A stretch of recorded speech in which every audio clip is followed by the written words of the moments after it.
This is Method Man, a.k.a. Johnny Blaze, a.k.a. the Cow, a.k.a. Bet the Cow, a.k.a. the Calgon Stallion, a.k.a. the Black Stallion.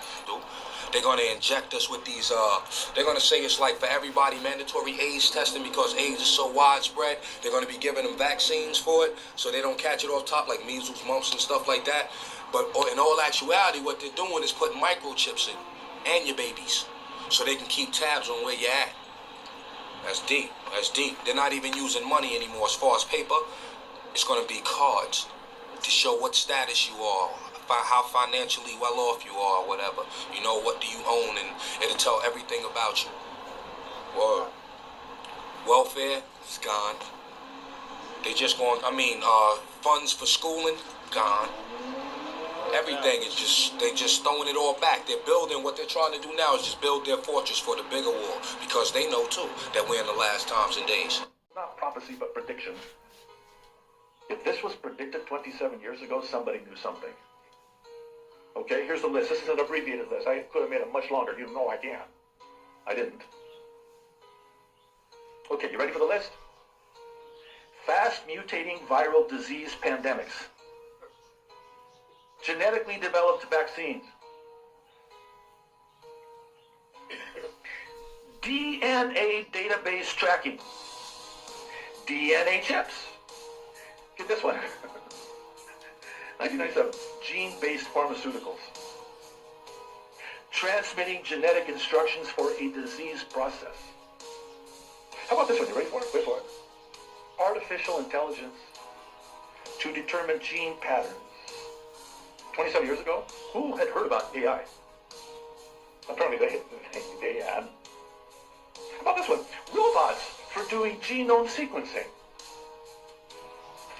And then, this one blew me away. Using recombinant DNA for making spike proteins. 1997? It gets even worse. Smart homes. They have a whole chapter on smart homes / smart cities. This one will absolutely floor you. It did me. In 1997, and this is, you can do the word search and research yourself. They predicted, not 2025, but by 2020, that people would be working from home virtually. Come on. Nuclear devices causing widespread contamination. Nanotech devices, this stuff was never even heard of. Digital currency, and last but certainly not least, vaccination programs. I'm sorry, I got to chuckle, because if I don't, I'll cry. Vaccination programs run by organizations like the World Health Organization for a global killer that has yet to emerge. First printing, February 1997. The next global pandemic will occur. With this agreement, we're better prepared for a pandemic than any generation in history. Orchestrated apocalypse. A silent weapon for a quiet war. One that will cleanse the earth of its population. I give to you a T-virus.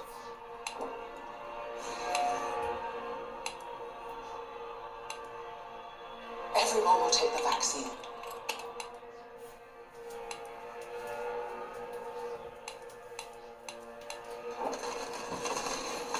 The President will declare a state of emergency, at which time all government, all federal agencies will come under the power of the Federal Emergency Management Agency, the secret government. The means of our salvation are already at hand. There'll be no more than 500 million people on this planet. We will have created utopia. These men have been secretly negotiating a planned Armageddon.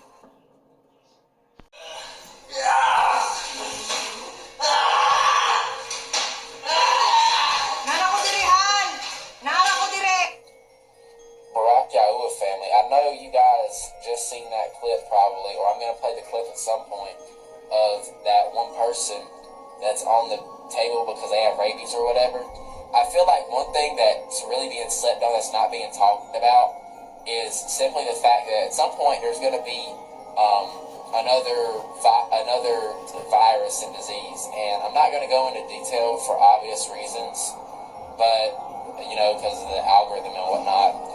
But what I will say is that what's coming, the doctors and the scientists, they're not going to even know what it is, or know what it is. And what's coming is going to be so deadly, and it's going to take out a lot of people, right? And that's why in the Bible, in Psalm 91, see, when it says that 10,000 may fall at your left and 1,000 at your right, that number is not just for metaphor. It's not just for a good Sunday sermon, right? That number in some cases will be literal, because what is happening, what is occurring, what is going on right now is the preparation stage. See, this is truly the calm before the storm, right? When the beast system fully arises and they teach, they're going to say that this was the calm times before everything went crazy. Like, they're going to view this as right now as this everyday chaos we have going on. This is going to be viewed as the calm times, okay? And with that being said, we have to be praying, because a lot of us, and I've been guilty of this too lately, but we're not praying enough. We have to go into overdrive on prayer. These Satanists, man, these people that are out here that really do this for the kingdom of darkness for real, they're in churches, they're in their satanic churches, they're in their Masonic lodges, they're staying overnight praying, like literally fasting, and we have to honestly be doing the same. I'm not saying you got to fast every single day. I'm not saying that you have to pray every second, but it has to be a consistent repetition, like with anything else we do in this life. When you're not, like for example, when you're not reading the word with your eyes, listen to the word. Isham Burgundy is a great music person for R&B, rap, you name it. For coming out of this world, if you want to listen to good edifying music using the real names, Isham Burgundy is that dude. When you're not listening to the word, talk about the word like I'm doing now in this video. Make a video. Start a conversation. Okay? When you're not talking about the word, okay, meditate on the word in your mind. Sit in silence, just like this, and just talk to the Most High. You know? The most important in your person in your life, do you text them once a day? Probably not. So why would you only talk to the Most High once a day? You know what I mean? Like, it doesn't. So with that being said, like, we have to be ready, you know, because I remember Stephen Darby spoke this word, but the last day saints are not going to be we are not just a regular soldier in the army of Yahuwah. Now, that's not bad if you know you're what would be considered a regular, I don't know. But the terminology, what I'm trying to say here is that these last day saints, we are like Navy SEALs for the army of Yahuwah, because of what we're going through and what we're enduring, and what some of us, and what we're going to have to endure through the collapse. And so that's going to come with a bunch of viruses and disease. Like, this place is about to be eaten up by disease. Okay? Now, with that being said, I just want you guys to pray. I'm not telling you this to scare you, but to be a vessel to prepare your mind, heart, and soul for the things to come. I love you. I'll see you in the next video, family. Shalom.